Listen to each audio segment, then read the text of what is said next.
Similarly, the Minister of Women Affairs, Ibrahim, has addressed recent allegations of child rights violations in parts of the country, reaffirming Nigeria's unwavering dedication to protecting and uplifting every Nigerian child under the renewed hope agenda of President Bola Ahmed Tinubu.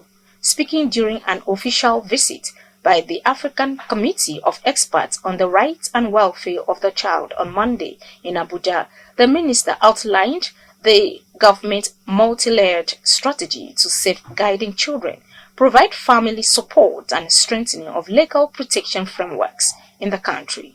Let's join Clavis Gloriata for details. Recent reports have shown an increase in child rights violations, including child abandonment, child marriage, female genital mutilation, child labor, trafficking, and sexual abuse in Nigeria. These issues are particularly prevalent in conflict zones, especially in the northeast and northwest regions of the country, where traditional practices conflict with child protection laws. In the Niger Delta region, for example, accusations of witchcraft have been used to victimize children for misfortunes like illness, poverty, or death in the family for several decades. These accusations, often fueled by charismatic Pentecostal pastors and spiritualists, have led to horrific abuses, sparking concerns within and across the country.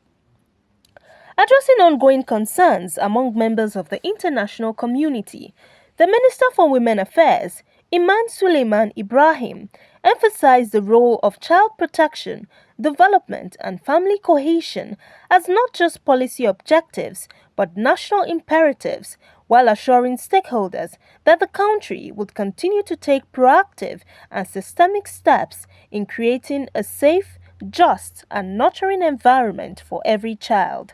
In a few months' time, you should see a lot of policies being reviewed that will help us in the areas of implementation of those policies and also reporting, which I know is one of your areas of concern. Last year, or sometime this year, we launched the Coastal Action Plan on ending child marriage. And early this year, we've launched the Coastal Action Plan on ending violence against children, the EVAC strategy for Nigeria. We hosted about 15 African countries for the regional pathfinding, meeting. So my appeal going forward, or my ask from this committee is to see that you address 3 major areas of concerns for us as a continent.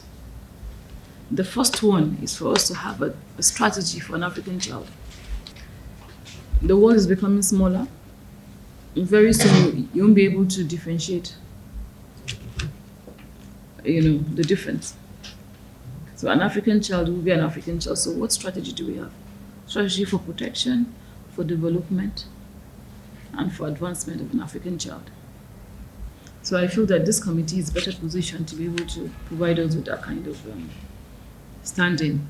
And secondly, is the issues of funding, because you said that we have all the laws, but are the resources coming to the child space? Do we have the right budget lines in our national budgets and things like that? Is there coordination in implementation? In his remarks, Robert Nanima, Nigeria's country rapporteur and head of the delegation, appreciated Nigeria's hospitality and transparency, adding that the committee's visit was part of a fact-finding mission to assess the reported concerns and understand the local context. As I reiterate, our mission is to ascertain the veracity of these allegations before the committee arrives at a logical conclusion. I would also like to say that we are not here to fault find, but rather to work together.